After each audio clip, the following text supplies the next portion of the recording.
देखो बेटे, आज का अपना जो टॉपिक है उसका नाम है केपलर्स लॉ। जितने भी प्लेनेटरी मोशंस अपने पास आते हैं प्लेनेट के बारे में, वो केपलर ने दिए थे, जिनको हम लोग बोलते हैं केपलर्स लॉ। केपलर्स ने तीन लॉ दिए हैं। पहला होता है केपलर्स फर्स्ट लॉ। इसका दूसरा नाम होता है बेटा लॉ ऑफ ऑर्बिट। ऑर्बिट का मीनिंग सबको पता होगा क्या होता है। क्या मीनिंग है बेटे ऑर्बिट का? पाथ। तो लॉ ऑफ ऑर्बिट्स क्या कहता है? All planet revolve around the sun in an elliptical path। जितने भी प्लेनेट है सभी रिवॉल्व कर रहे हैं सन के अराउंड इलेप्टिकल पाथ में। एक होता है बेटे सर्कुलर पाथ और एक होता है इलेप्टिकल पाथ। एलिप्स आप सबको पता होगा, जो शेप अंडे की जो शेप होती है उसको इलिप्स बोलते हैं। उसके दोनों एक्सिस इक्वल नहीं होते हैं, तो ये इलेप्टिकल पाथ होता है। ठीक है, डन। इस डायग्राम को मैं यहां बना देता हूं दोबारा से। काफी चीजें आएंगी इसलिए मैं बना रहा हूं बेटे। देखो, ये कोई एक्सिस है जिसको हम बोल देते हैं मेजर एक्सिस। आपको मैंने बताया था इसका नाम इक्वेटर भी होता है। ठीक है, जब वैसे ड्रॉ करते हैं हमने, बट अभी हम इसको कौन सा एक्सिस बोलेंगे? मेजर एक्सिस है। ठीक है बेटे, ये सन है। इस पॉइंट पर सन मान लिया हमने, और ये प्लेनेट है जो इसके अराउंड रिवॉल्व कर रहे हैं। हो सकता है कोई प्लेनेट दूर हो जैसे ये, और कोई प्लेनेट पास भी हो सकता। बेटे जो प्लेनेट पास में है, तो ये जो डिस्टेंस आई, इस डिस्टेंस को मैं दूसरे कलर से रिप्रेजेंट कर देता हूं।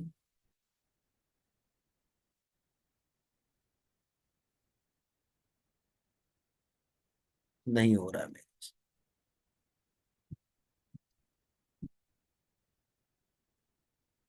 नहीं हुआ, छोड़ो बेटे। ये जो पास वाले, हाँ हो गया, डन।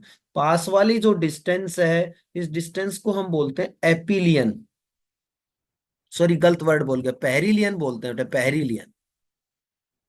इसको याद कैसे करते हैं? जो पास है, पास का मतलब पेरिलियन, और जो दूर है, दूर वाली को बोलेंगे एपिलियन।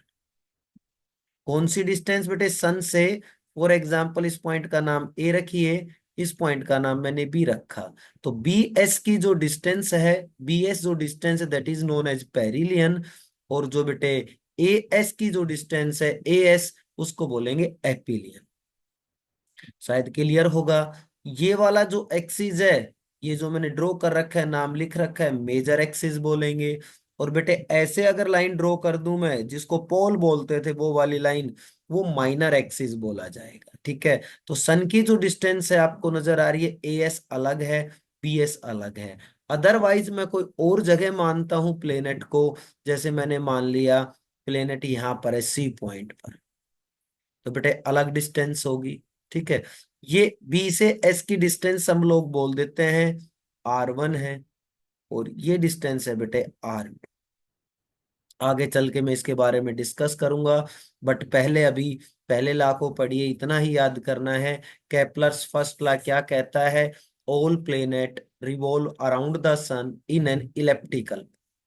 दूसरा बेटे जो पॉइंट याद करना है आपने, बेटे आवाज आ रही है? कोई बच्चा बोलना, बिल्कुल शांत हो गया माहौल। यस सर, क्लियर है। ठीक है बेटा। Yes sir. ठीक है बेटा, ठीक है। Yes sir. बेटा ये कहता है इट डिपेंड अपॉन, ये जो लॉ होता है ये डिपेंड करता है इसके ऊपर, जो शायद ग्रेविटेशनल फोर्स में पढ़ा है मैंने, इनवर्स स्केयर लॉ।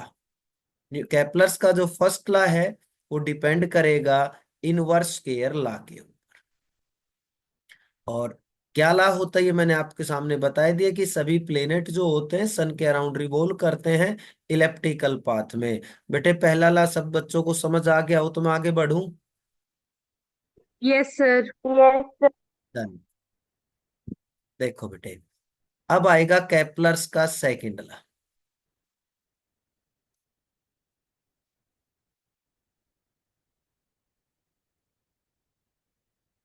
बेटे केपलर सेकंड लॉ क्या कहता है? ये कहता है, जैसे मैं पहले डिफाइन करता हूं, कोई प्लेनेट सी पॉइंट पर है, ये रहा, और बेटे वो सी पॉइंट से चल के डी पॉइंट पर आ गया। ठीक है, तो उसने कुछ टाइम लिया सी से डी तक आने में, उस टाइम को हमने बोला टी टाइम लिया। अगेन वो धीरे धीरे धीरे धीरे घूमता हुआ चलेगा, और वो पहुंच गया बेटे इस ई पॉइंट पर। ठीक है, और ई के बाद वो कहाँ आएगा? ई के बाद हमने बोल दिया वो एफ पॉइंट पर पहुंच गया। बट बेटे जो टाइम लिया ना, वो टाइम क्या है? सेम।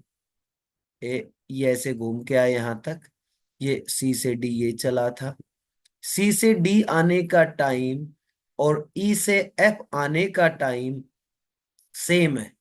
और सेम कितना टाइम है? टी टाइम है, टी टाइम। तो केपलर सेकंड लॉ क्या कहता है कि जो भी प्लेनेट होते हैं इक्वल टाइम में इक्वल एरिया कवर करते हैं। तो क्या बोलता है? All planet,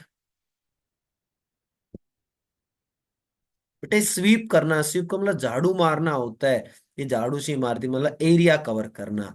all planet SVEEP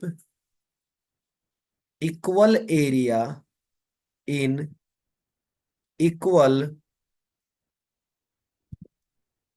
interval of time. ये कहता है केपलर का जो सेकंड लॉ, कि जितने भी प्लेनेट है इक्वल टाइम में इक्वल एरिया कवर करते हैं, that is known as Kepler's law. और कोई बच्चा बोलना चाहे तो ये बोल सकता है बेटे, डीए अपॉन में dt equal to constant. DA by dt का जो नाम है, इसको हम लोग बोलते हैं एरियल वेलोसिटी। बेटे डिस्टेंस अपॉन टाइम सबको पता है वेलोसिटी होती है, बट हम एरिया की बात कर रहे हैं तो हम बोलेंगे areal velocity. Areal velocity constant मिलेगी ऑलवेज। ठीक है, कैप। सर जी बेटा जी, बोलो। एक बार रिपीट कर दो ये सेकंड लो। ठीक है बेटा, ठीक है, करता हूँ, ठीक है, डन। एक सेकंड, मैं एग्जिस्ट कर गया।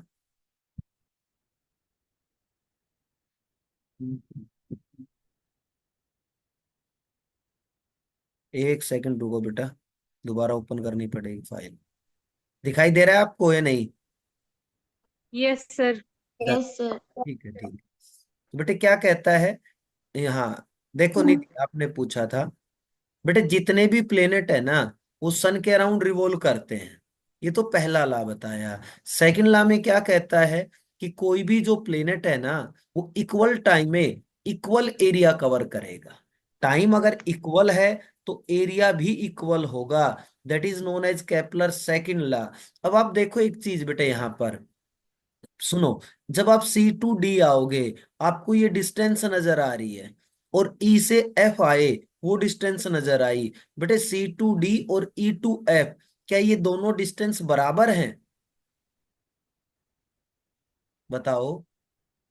मैं लिखना चाहूं सी डी वाली डिस्टेंस और ई एफ, बेटे लाइन देख लो, ये डिस्टेंस की बात कर रहा हूं, ये वाली डिस्टेंस, क्या दोनों सेम है? कोई बच्चा बोलो।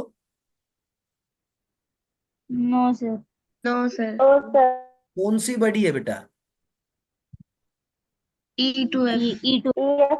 Very good. E two F बड़ी है और सी टू डी छोटी है। ये डिस्टेंस है बेटे, दोनों डिस्टेंस है। और आपको पता है टाइम दोनों ने क्या लिया है? सेम। सेम। एम। सेम। तो बेटे मैंने यहां लिखा distance upon time. Distance upon time क्या होती है? वेलोसिटी। वेलोसिटी या स्पीड? तो हम बोल सकते हैं स्पीड। स्पीड कहाँ की? C to D. C to D जो दूर है, दूर, दूर लिख लेना, हिंदी में लिख लेना चाहे दूर। और ई टू एफ जो डिस्टेंस है वो पास में है। ठीक है, तो ये स्पीड पास की है, नियर। तो यहां से आप क्या पॉइंट याद करोगे सभी बच्चे, जो प्लेनेट पास में होते हैं सन के, उनकी स्पीड कैसी होगी बेटा? ज्यादा। ज्यादा तेज होगी। और जो प्लेनेट दूर है, उनकी स्पीड कम। कम होती है। कम। कम। ये पॉइंट सब बच्चे याद कर लो। केपलर का जो सेकंड लॉ बस इतना बोलता है कि जितने भी प्लेनेट है इक्वल एरिया कवर करते हैं इक्वल टाइम में। या आप बोलिए areal velocity is constant, area always क्या रहेगा? सेम, इक्वल टाइम में। अगला पॉइंट इंपॉर्टेंट ये है, डायरेक्ट पूछ लिया जाएगा कि बताइए कि कोई भी क्वेश्चंस बना के दे दे, एक प्लेनेट पास है एक दूर है, किसकी स्पीड ज्यादा होगी? तो जो पास में प्लेनेट है उसकी स्पीड ज्यादा होती है और दूर है उसकी स्पीड कम होती है बेटे। अच्छा, इसके बाद एक चीज और, ये ला आपने पढ़ा नहीं है, जस्ट अपने नॉलेज के लिए याद रख लेना बेटे। इट डिपेंड अपॉन, जो ये हमने बताया, ये हम बताते हैं लॉ ऑफ कंजर्वेशन ऑफ। बेटे लीनियर मोमेंटम पढ़ा है तुमने? Yes sir. Yes sir. But वो यस सर। लीनियर में होता है, ये एंगुलर में चीज चल रही है। तो एंगुलर मोमेंटम के ऊपर डिपेंड करता है, ना कि कौन से उस पे, लीनियर मोमेंटम पे। फिर बेटे नजर आ गया दोबारा से? Yes sir. यस। बीच में चला गया था। It depend upon law of conservation of angular moment, moment. 2 law clear हुए सबको? Yes sir. तीसरा जो ला आएगा, तीसरे ला का नाम है केपलर्स थर्ड ला, या इसको बोलते हैं बेटे लॉ ऑफ पीरियड्स। पीरियड बोल, टाइम। सबको बता रहा हूं, क्लास में रिपीट नहीं करूंगा, पहले बोला था मैंने। जो भी डाउट हो अपनी बोलना, जो बच्चे नहीं है वो रेस्ट करना। बेटे कितने बच्चे प्रेजेंट है फिलहाल? 26। 25। 25 है। एक मैं हूं बेटा उसमें। सर युवराज यशवर्धन दो है ना। अच्छा अच्छा, चलो कोई नहीं, ठीक है ठीक। उनमें से एक मेरे को काट लेना। T square directly R cube. बेटे ये होता है केपलर का थर्ड लॉ। क्या कहता है यहां से? इसकी डेफिनेशन अगर बोलना चाहोगे तो ये कहता है square of time period is directly proportional to cube of, किसके है बेटे क्यूब? Radius R. शाबाश। डिस्टेंस ऑफ,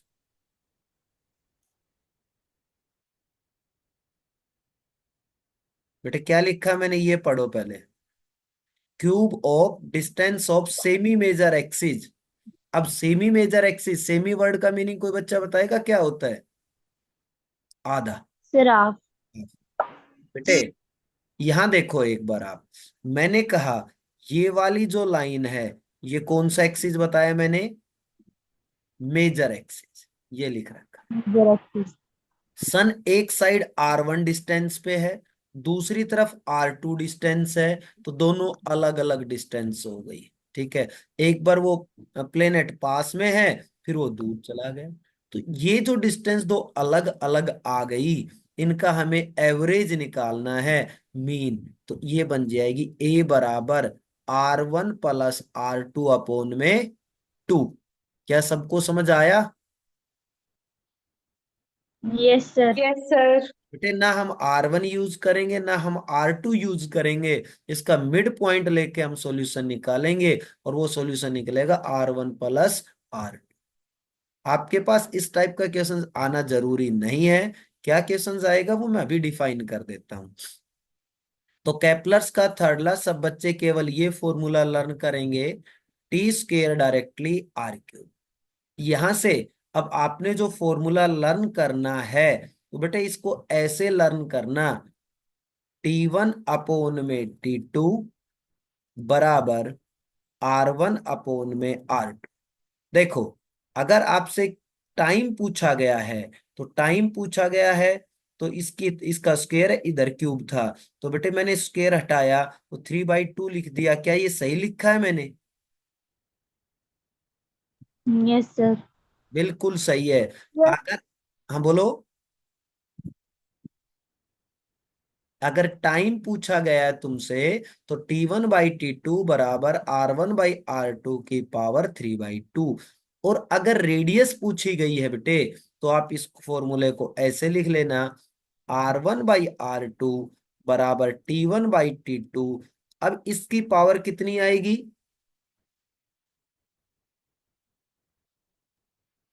नहीं पता बेटे? 2/3। 2/3। 2/3। 2/, देखो बेटे क्या करते हैं, मैं इधर समझाता हूँ आपको, जिसको नहीं पता है। डायरेक्टली का सिंबल कहेंगे सर डायरेक्टली था, ये कांस्टेंट लगा देते हैं, और कांस्टेंट ऊपर नीचे कैंसिल हो रहा है, इसलिए 1 मिनट के लिए मैंने भी हटा दिया। देखो बेटे टी स्क्वेयर था, T square directly R cube. अगर स्क्वेयर हटाना है तो बेटा इसको 2 से डिवाइड करना पड़ेगा, तो इसको 2 से डिवाइड करना पड़ेगा। 2 से 2 कैंसिल हो गया, तो टी बराबर R की पावर 3/2 हो गया। और अगर आप कहना चाहते हो कि सर हमने R का क्यूब हटाना है, तो 3 से डिवाइड करो दोनों तरफ, 3 से 3 कैंसिल हो गया, T की पावर 2/3। क्या ये चीज क्लियर हुई बेटे? Yes sir. अब देखो कैसे क्या कहता है, न्यूमेरिकल कैसे बनेगा। जैसे अब मैं कहता हूं अपनी अर्थ जो है, ठीक है, अपने एक्सिस पे रिवॉल्व कर रही है ना बेटा, उसकी रेडियस है R, ठीक है। टाइम पीरियड कितना है बेटे, एक दिन कितने टाइम में बनता है? 24 आवर्स। Very good, 24 our. देखो क्या कहा, हमने कहा earth revolve around their axis, ठीक है, इन टाइम 24 आवर, एक रिवोल्यूशन इतने टाइम में पूरा होता है। उसने कहा अगर रेडियस, सॉरी अर्थ गलती से सिकुड़ जाए, श्रिंक हो जाए, और श्रिंक होने के बाद इसकी जो रेडियस है R/2 हो जाए, या गलती से एक्सपेंड, गलती से या वैसे मान लीजिए इस पोजीशन पे चलती है फिजिक्स, तो एक्सपेंड हो जाए और रेडियस हो जाए 2R। क्या दोनों चीज पॉसिबल है बेटे? अरे सोचने के लिए, क्योंकि हम तो पोजीशन पे चला रहे हैं, सपोज कर सकते हैं। तो देखो अगर R/2 होती है, रेडियस ऑफ अर्थ R/2 होती है, तो नया टाइम बताओ क्या होगा। नया टाइम कि जो डे आपका 24 आवर का था, क्या अभी भी 24 आवर लगेंगे? तो उसके लिए हम क्या करते हैं, देखो अब सॉल्यूशन। निधि म्यूट कर बेटा। टाइम, टाइम निकालना है, टाइम का मतलब ऊपर वाला फॉर्मूला लगाओ, T1/T2। तो T1 पहले अर्थ का टाइम है, तो 24/T लिख दूं अब मैं, T2 बोल लो चाहे। पहले अर्थ की रेडियस जब टाइम 24 आवर तब आर है बेटा, और आपने इसको श्रिंक किया कि एक्सपेंड किया, जल्दी बोलो, एक करवाऊंगा पहले। Sir shrink, string. श्रिंक करवा देते हैं। तो R/2 होगा, 2 ऊपर गया, और इसकी पावर कितनी आई बेटे? 3/2। 3/2, R से R कैंसिल, 2 की पावर 3/2, इसको क्रॉस करके मैं सोल्व करता हूं, देखो T2 इधर लाया, 2 की पावर जो 3/2 है 24, 2 की पावर 3/2 नीचे आ गई। बेटे 2 की पावर 3/2 ये होता है 1.5, 1 और हाफ। 1 और हाफ का मतलब इसको आप ऐसे लिख सकते हो, 2√2, ठीक है ना। 3/2 का मतलब 1.5, तो 2 की पावर 1 और √2 की पावर 1/2, इसको सोल्व करेंगे तो कितना आ गया, 12। ठीक है, तो आपका आंसर हो सकता है ये भी, आपका आंसर हो सकता है ये भी। और आगे सोल्व करना चाहते हो तो देखो √2 कैसे सोल्व करते हैं बेटे, 2 × 6 अपॉन √2, तो ये आंसर क्या आ गया बेटे, 6√2 आवर। इतना टाइम पीरियड आएगा। तीनों लॉ में किसी भी बच्चे को कोई डाउट है तो तुरंत बोलो मुझे। No sir. क्लियर? शाबाश। और किसी बच्चे को अगर डाउट है तो आप बोलो बेटे। एक सर बार एक्सक्यूज मी हाँ, सर। ये जो आवाज, ये जो 2 की पावर हाँ 2 है, एक जी बार ये जी बता दो। बेटे, कौन से वाली? 2 की पावर 3/2। 2 की पावर 3/2 डन, अभी बताते हैं।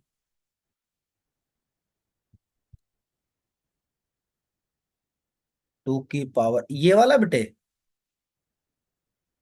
Yes sir. देख देखो ऐसे बच्चे होने चाहिए।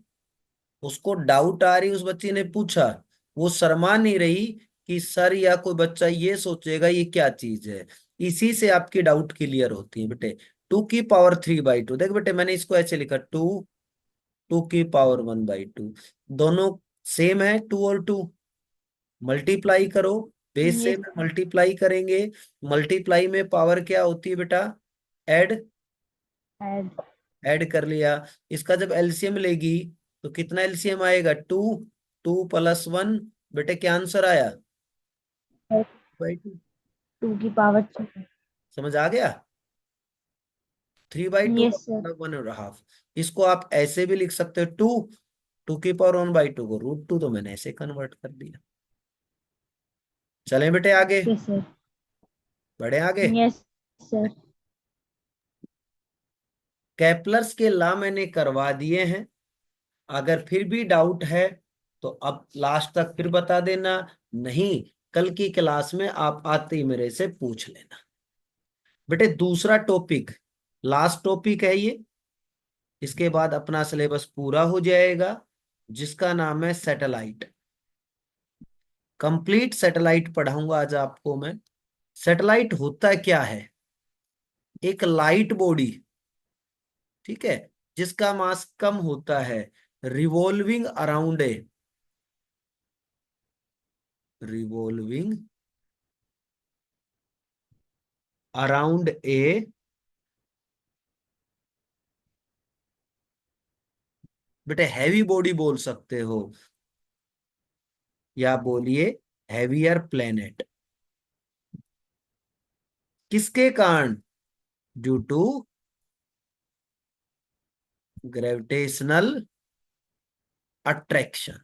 अच्छे से सुनना, एक लाइट बॉडी होगी जिसका मास बहुत ज्यादा कम होगा इन कंपैरिजन टू जिसके अराउंड वो मूव करेगी। तो मैंने लिखा हैवियर प्लेनेट। तो प्लेनेट का मास और उस बॉडी का मास, बेटे दोनों में दिन रात का फर्क आएगा, दोनों में मास का बहुत ज्यादा फर्क आएगा।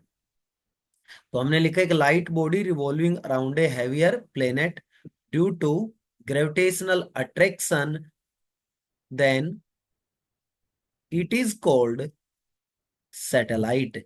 बेटे जो बॉडी है ना, बॉडी, उस बॉडी को हमने किसका नाम दिया? सैटेलाइट का नाम। सैटेलाइट। अब आपको पता है सैटेलाइट, तनिष्का, तनिष्का, अच्छे बच्चे हो फिर तुम ऐसा करते हो। एक सेकंड, अब मुझे रफ करना पड़ेगा, शायद ये ऊपर हो जाएगा, शिफ्ट करके देखते हैं। नहीं होगा।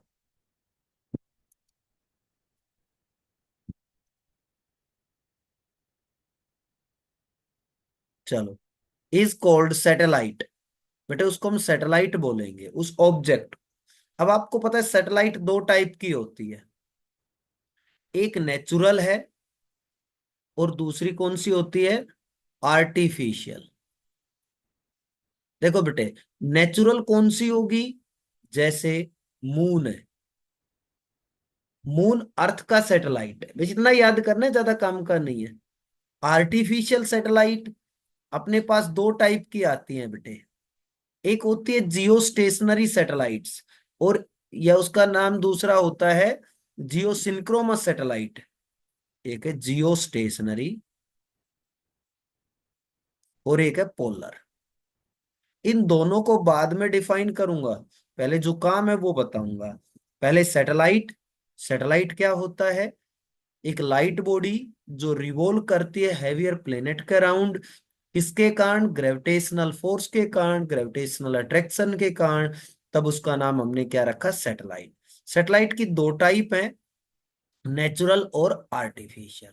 बेटे देखो, कभी पूछ लिया जाए लॉन्चिंग, पूछता नहीं, आपकी नॉलेज के लिए बता रहा हूं, सैटेलाइट कैसे बनाई गई, कैसे क्या कुछ हुआ, ये अपनी अर्थ है, ये आपकी नॉलेज के लिए बता रहा हूं बस। बेटे अर्थ से काफी ऊपर एक स्टैंड बना लिया फॉर एग्जाम्पल, जैसे हम पानी के पास बैठ जाते हैं और टाइम पास करने के लिए पत्थर डालते हैं। तो एक बच्चे ने क्या किया, या ऊपर बैठ गए और एक पत्थर डाला, पत्थर आके ये गिर गया, किसके ऊपर गिरा, अर्थ पे। उसने थोड़ा फोर्स और लगाया, वो और थोड़ा सा आगे गिर जाएगा अर्थ पे आके। उसने थोड़ा सा और ज्यादा फोर्स लगाया। बेटे जैसे जैसे फोर्स लगाता गया वो डिस्टेंस बढ़ती गई। लास्ट में उसने एक इस वेलोसिटी से फेंका ऑब्जेक्ट को कि अर्थ के ऊपर नहीं गिरा वो, बट अर्थ के अराउंड घूमना स्टार्ट कर दिया। तब उस ऑब्जेक्ट को बोला गया क्या, सैटेलाइट। दोबारा सुनो, कुछ नहीं है कि एक पर्टिकुलर हाइट है बेटे, ये कोई हाइट है, इस हाइट के ऊपर उस ऑब्जेक्ट को अगर इतनी वेलोसिटी मिल जाए कि जिससे वो घूमना स्टार्ट कर दे, तो बेटे वो कभी भी अर्थ पे वापस नहीं आएगा, नहीं गिरेगा। देन उस ऑब्जेक्ट को हम लोग क्या बोलते हैं, सैटेलाइट। क्लियर हुआ, ये अर्थ है और ये छोटा सा ऑब्जेक्ट है जिसका मास है। अब ये क्या कुछ होता है, कैसे क्या होगा, तो बेटे सुनो, सबसे पहला टॉपिक मेरा यहीं से आएगा जिसका नाम है ऑर्बिटल वेलोसिटी। अच्छे से सुनना, डेफिनेशन मैंने क्या बताई कि ये ऑब्जेक्ट किस फोर्स के कारण घूमना स्टार्ट करता है। बेटे कोई बच्चा अनम्यूट करके बोलो।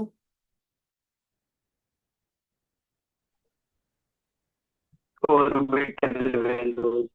नहीं बेटा, नहीं नहीं, मैंने फोर्स पूछा है, ये ऑब्जेक्ट किस फोर्स के कारण घूमना स्टार्ट करेगा। Kritika, gravitational force. Gravitational force, very good Nishant, शाबाश। मैंने क्लियर डेफिनेशन में लिखा है ग्रेविटेशनल अट्रैक्शन, या इसको बोलिए ग्रेविटेशनल फोर्स। अरे आवाज आनी बंद होगी क्या बाकी बच्चों को? सर क्लियर है। क्लियर है, ठीक है। वीडियो बंद कर लिया है, बस फर्क इतना है। ऑर्बिटल वेलोसिटी क्या होती है, वो वेलोसिटी जिससे ऑब्जेक्ट अर्थ के अराउंड घूमना स्टार्ट कर देगा, then that velocity is known as orbital velocity. इसकी डेफिनेशन क्या होगी बेटे, that velocity with which object revolve, बेटे अर्थ है तो अर्थ का नाम लिखूंगा, अराउंड द अर्थ। बेटे किसी फोर्स के कारण, without any force. Sir force के कारण। देखो बेटा, फोर्स तो उसको रिवॉल्व करवा रहा है, बट अब जो घूम रही है ना, उसपे किसी ने कुछ नहीं लगा रखा, कोई कुछ फोर्स नहीं है, क्योंकि वहां पर, अब मैं जो बताऊंगा, तुमने क्या कहा, किस फोर्स के कारण रिवॉल्व करते, अभी नाम भी लिया था, बोलो दोबारा। Gravitational force. Gravitational force. तो देखिए बेटे, ग्रेविटेशनल फोर्स जो है ना, और वो सर्कल में घूमना स्टार्ट कर दिया ऑब्जेक्ट ने, इट मीन्स उसके पास कौन सा फोर्स आ गया सर्कल में, सेंट्रीपिटल फोर्स। सेंट्रीपिटल तो फोर्स। जो ग्रेविटेशनल फोर्स था वो कन्वर्ट हो चुका है किसके अंदर, शायद यस होगा। Centripetal force. Yes yes, mute कर। सुधा यादव के नाम से जो भी है बेटे वो म्यूट करो, डिस्टरबेंस कर रहा है पीछे से। चलो देखो दोबारा, ये अर्थ है, अर्थ की जो रेडियस है बेटे, बोलो बोलो बोलो, अनम्यूट कर रखा है, हाँ, बोलिए। रीनेम नहीं हो पा रहा है सर, इसलिए सर मैं हूँ। यस। कोई नहीं, यस कोई दिक्कत नहीं है, रीनेम मत कर लो, मैंने बंद कर रखा है बेटे रीनेम, कोई दिक्कत नहीं है, खिला, ठीक है सर। कोई नहीं। देखो, ये अर्थ की रेडियस है, दैट इज आर, और ये हाइट हो गई एच। ठीक है बेटा, अगर मैं बोलना चाहूं यहां पर आपका ऑब्जेक्ट अर्थ से कितना ऊपर है, डिस्टेंस की अगर मैं बात करूंगा, तो आप छोटा आर बोल सकते हो, स्मॉल आर का मतलब है कैपिटल आर प्लस एच। ठीक है, अच्छा, अब मैं जो बातें पूछूंगा वो मुझे बताना। अर्थ का मास है कैपिटल है, तो बेटे अर्थ और इस ऑब्जेक्ट के बीच में ग्रेविटेशनल फोर्स, क्या मैं सही लिख रहा हूं, यही लगेगा, जी एम एम अपोन में क्या लिखूं, जल्दी बोलो, दोनों के बीच की डिस्टेंस। Molar square. R+H का होल स्क्वायर। क्यों बेटा, अच्छा डन डन डन, ठीक है ठीक है, आर प्लस एच का होल स्क्वायर। बेटे कोई एच मत बोल देना, क्योंकि ये बोलो सर एच हाइट ऊपर है, नहीं, टोटल डिस्टेंस आपकी कितनी है, आर प्लस एच का आर होल स्क्वायर। या बेटे तो आर प्लस एच ना बोलना चाहो तो छोटे आर का स्क्वायर बोल देंगे। ठीक है, ओके। हमने कहा ये ग्रेविटेशनल फोर्स इस ऑब्जेक्ट को कौन सा फोर्स देगा, सेंट्रीपिटल फोर्स। इसका मतलब ग्रेविटेशनल फोर्स को किसके बराबर रख दो, याद रखना ग्रेविटेशनल फोर्स को हम सेंट्रीपिटल फोर्स के इक्वल पुट कर देंगे। कर दिया पुट। बेटे आप सबको दिखाई दे रहा है, मैंने क्लासरूम में भी पूछा था, इस सेंट्रीपिटल फोर्स में जो मैंने मास लिखा है, मेरे पास मास एक नहीं दो मास है, एक ऑब्जेक्ट का एक अर्थ का। तो ये मास किसका है, अर्थ का। नहीं बेटा नहीं, अर्थ नहीं घूम रही, ऑब्जेक्ट। ऑब्जेक्ट का। गार्गी घूम कौन रहा है, सेंट्रीपिटल फोर्स आ गया मतलब जो घूम रहा है, और घूम कौन रहा है, ऑब्जेक्ट। तो ये मास हमेशा सेंट्रीपिटल में ऑब्जेक्ट का मास होता है। और ये छोटे एम से छोटा एम काट दिया हमने, एक आर से आर काट दिया। मेरे पास आंसर आ चुका है, ऑर्बिटल वेलोसिटी आ चुकी है बेटे, कितनी आई है, under root G M upon में आर। दिखाई दी बेटे।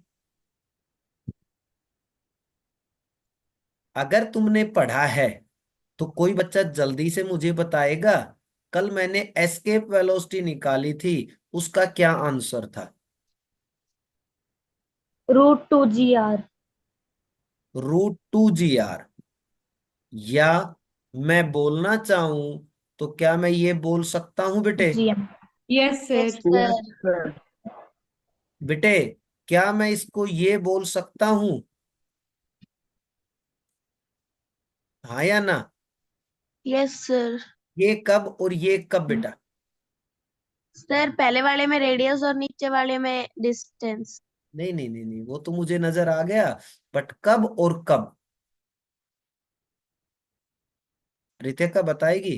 सर ये छोटा वाला दीदी बोल। जब जब छोटा वाला आर जब इनके बीच की डिस्टेंस होगी। बेटा नो, और गलत गलत, और कोई नहीं। एक जो है सर वो सरफेस पे हम छोड़ रहे हैं और दूसरा हाइट पे। वेरी गुड मैक, शाबाश, बहुत अच्छा बताया। क्योंकि हमें ऑब्जेक्ट को अर्थ के ग्रेविटेशनल फील्ड से बाहर निकालना है। अगर हमने उस ऑब्जेक्ट को लॉन्च किया फ्रॉम द अर्थ सरफेस, क्योंकि लॉन्चिंग हमेशा अर्थ सरफेस से ही होगी, इसलिए हम क्या लिखते हैं, √2 GM/R। अगर क्योंकि हम तो बताया अभी इस पोजीशन पे चलने वाले हैं, इस पोजीशन में वो कह दे अर्थ से कुछ हाइट के ऊपर से आपने लॉन्च किया, तो बेटे उस टाइम ये फॉर्मूला लिखना। अदरवाइज 90% हर जगह आप यही फॉर्मूला यूज करने। चलो आगे बढ़ता हूं मैं, फिर हम बात करेंगे। ये फॉर्मूला बताओ सब बच्चों को याद हो जाएगा, यस सर। किसी को यस कोई सर। दिक्कत है तो बोलिए बेटे। No sir. Escape velocity no का सर। 2 GM/R है, छोटा आर बड़ा आर जो को लिखना चाहो, और ऑर्बिटल में GM/R है। अब मैं धीरे धीरे आगे बढ़ूंगा, धीरे धीरे समझते हुए चलना बेटे। ऑर्बिटल वेलोसिटी, ये फॉर्मूला नोट कर लेना, ये लिखने की जरूरत नहीं है, लिखना चाहते हो लिख सकते हो बेटे। अगर मैं कहता हूं, यहां लिख देता हूं, नियर द अर्थ सरफेस, जिसको हमने बोला था, थोड़ा सा ऊपर करके लिख, R+H, छोटा आर जो होता है वो R+H है। और नियर द अर्थ सरफेस का मीनिंग होता है बेटे, जब आपके H की वैल्यू बहुत ज्यादा छोटी हो R से। क्या ये चीज सही है, यस सर। ठीक है। इसका मीनिंग ये हुआ बेटे, अगर मैं 100 किलोमीटर ऊपर की बात कर रहा हूं, ठीक है, 1000 किलोमीटर थोड़ा ज्यादा हो जाए, 100 किलोमीटर ठीक ठीक है, 100 किलोमीटर की बात कर रहा हूं, तो बेटे मुझे R+H लिखने की जरूरत नहीं है। मैं उसको केवल क्या लिख के जा सकता हूं, आर। तो कहने का मीनिंग ये हुआ, मैं आर को किसके बराबर लिख सकता हूं, आर के, कब, नियर द अर्थ सरफेस। तो बेटे ये वाला फॉर्मूला क्या बनेगा, √GM अपोन में कौन सा आर? रेडियस वाला। रेडियस वाला। अब महक बेटे, अब अच्छे से सुनना, आपके एग्जाम में हो सकता है जो मैं बता रहा हूं वो रिपीट हो जाए। अरियंत है क्या क्लास में? Ariyant? Yes sir. Very good Ariyant, answer दे बेटा। एस्केप वेलोसिटी का क्या फॉर्मूला था बेटे? नहीं पता? तो नहीं पता तो ईमानदारी सर नहीं पता, नो याद सर। कर लेंगे। देख बेटा अरियंत, देख तेरे सामने ये रहा, 1 सेकंड पहले बताया था इसलिए मैंने आपको टू जी आर सर। जी जी जी, √2 GM अपोन में कैपिटल आर। अब देखो बेटे, मैंने कहा एग्जाम में पूछा जा सकता है इन दोनों का आपस में रिलेशन। अगर मैं इनका रिलेशन बनाना चाहूं तो बेटे क्या मैं ऐसा लिख सकता हूं या नहीं? Yes, sir. इसको बड़े अच्छे से याद कर लेना। मुझे जो लगता है, क्योंकि बेटे काफी बार आ चुका है, हाँ ये नहीं पता मुझे किसका किससे रिलेशन पूछ लिया जाए, एस्केप का ऑर्बिटल से या ऑर्बिटल का एस्केप से, बट जरूर पूछा जा सकता है। इस रिलेशन को याद रखो, फॉर्मूले को याद रखो, फॉर्मूला याद होगा तो रिलेशन अपने आप बन जाएगा।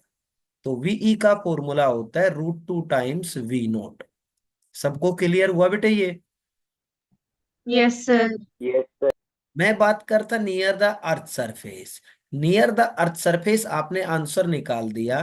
क्या निकाला? मैं दोबारा लिखता हूं, √GM/R, बड़ा एम है, मैं लिखना भूल गया, मुझे याद दिलाना है, मैं बताऊंगा दोबारा से।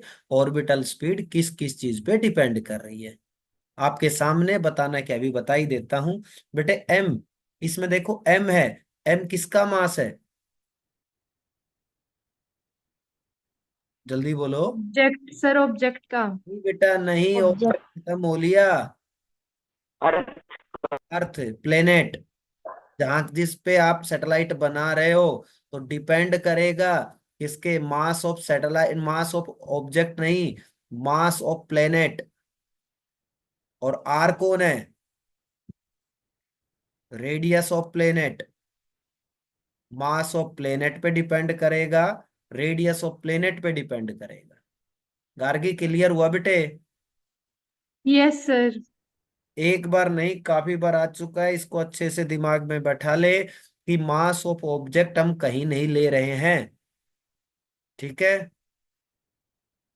तो ऑर्बिटल वेलोसिटी का फॉर्मूला ये आया बेटे। अगर इसको छोटे जी में कन्वर्ट करना चाहता हूं मैं, तो मेरा फॉर्मूला ये बनेगा। कैसे बना?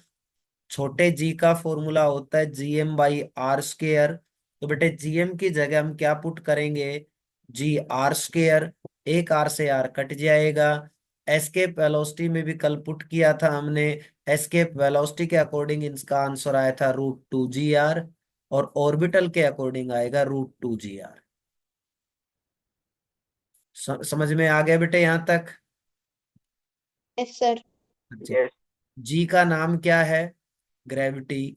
आर का नाम क्या है? Radius of earth. हमें दोनों वैल्यू का पता है। अगर वैल्यू का पता है तो वैल्यू पुट कर देते हैं और सोल्व कर लेते हैं।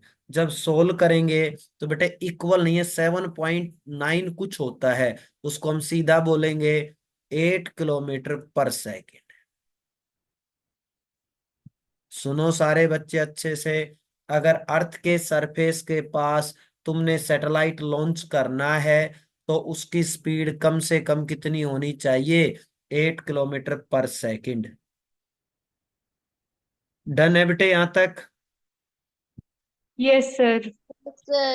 Yes, ठीक, ठीक है, वेरी गुड वेरी गुड बेटे। इसके बाद अगला फॉर्मूला बताता हूं, अगले का नाम है, उस हाइट के ऊपर स्पीड तुमने बता दी, ठीक है?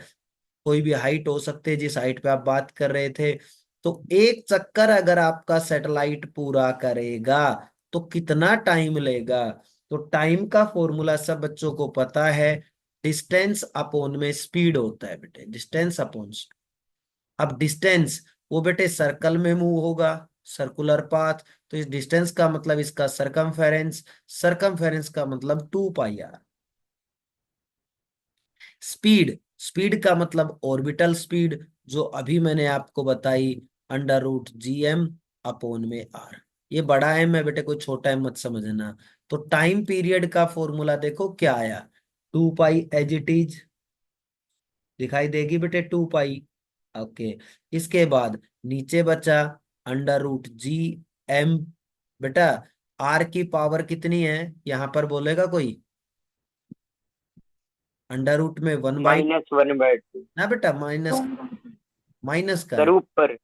ऊपर भी तो प्लस होगी। ये जब नीचे से अगर ऊपर जाएगी तो प्लस होगी, अगर हाँ तू नीचे से यहां लेके आएगा तो माइनस। बट आप इसको लिखोगे तो आर कहाँ जाएगी? ऊपर। ऊपर पहले से आर की पावर कितनी है? 1, 1/2 और आ गई, तो बेटे आर की पावर कितनी बन गई? 3/2। 3/2। टाइम पीरियड जो आपका दिखाई दे रहा है, थोड़ी देर पहले मैंने केपलर्स लॉ पढ़ाया, तब भी टी का फॉर्मूला यही था बेटे। Yes, sir. Yes sir.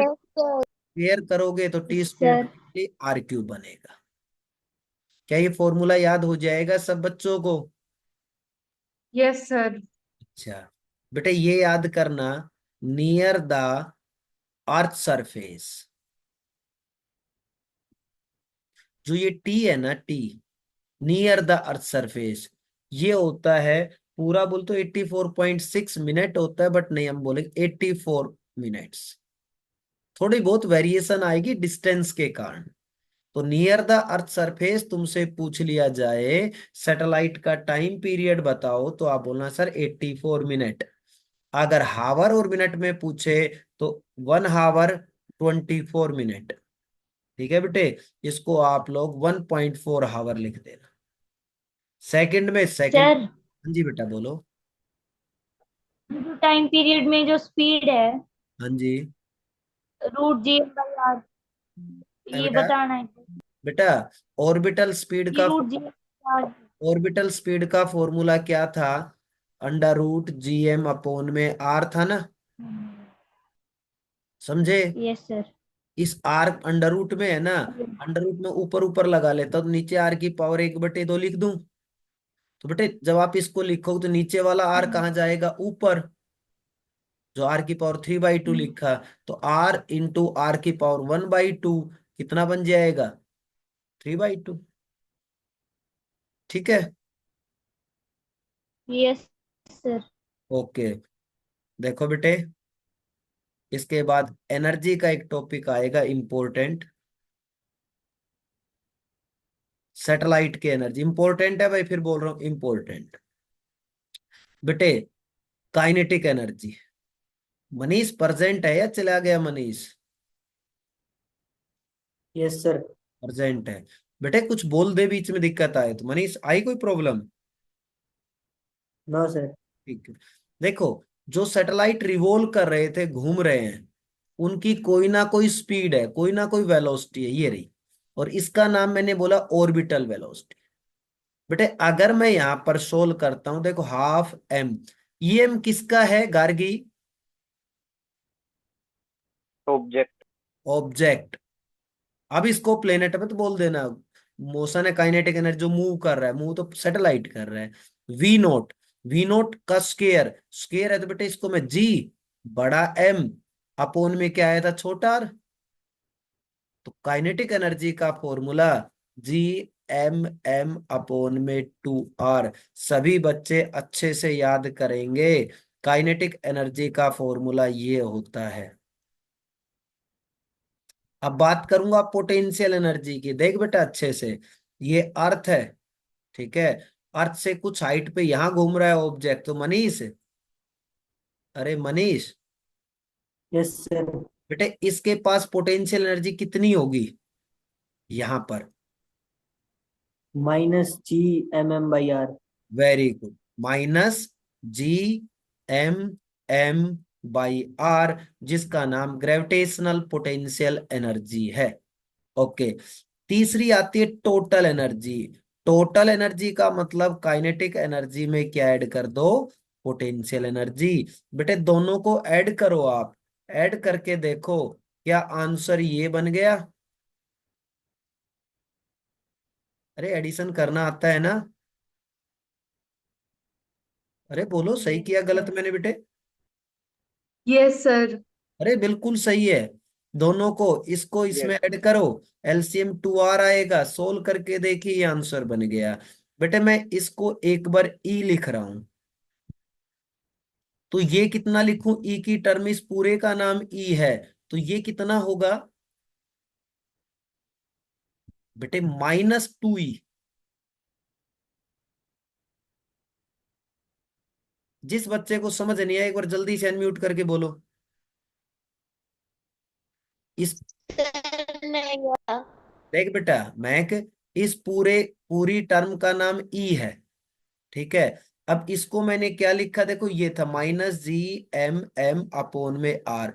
बेटे मैंने इसको 2 से डिवाइड किया, 2 से मल्टीप्लाई किया, तो आप ये वाला देखो, ये वाला, इसका नाम क्या है? Kinetic energy. और उसके आगे -2 और ई है, -2 और है, -2, ये आ गया। और बेटे टोटल एनर्जी को मैं क्या लिख दूंगा? ई। बड़ी इंपॉर्टेंट चीज बता रहा हूं, समझा रहा हूं, अच्छे से समझो। काइनेटिक एनर्जी अगर ई है, तो काइनेटिक एनर्जी को डबल कर दो, उसके आगे माइनस लगा दो, तो पोटेंशियल एनर्जी बन जाएगी। काइनेटिक एनर्जी के आगे से आगे माइनस लगा दो, ये माइनस आएगा। काइनेटिक एनर्जी के आगे माइनस लगा दो, तो कौन सी एनर्जी बन गई? Total energy. नहीं बेटे बहुत शांत हो गए, क्या बात है? नहीं आया समझ में ये? आ गया। आ गया सर। आ गया? बेटे इसको अच्छे से याद करना, इस पे क्वेश्चंस आएगा। आपको कोई भी वैल्यू लिख के दे देगा, बोलेगा पोटेंशियल एनर्जी 10 जूल है, तो बच्चों बताओ काइनेटिक एनर्जी कितनी होगी, जल्दी बोलो।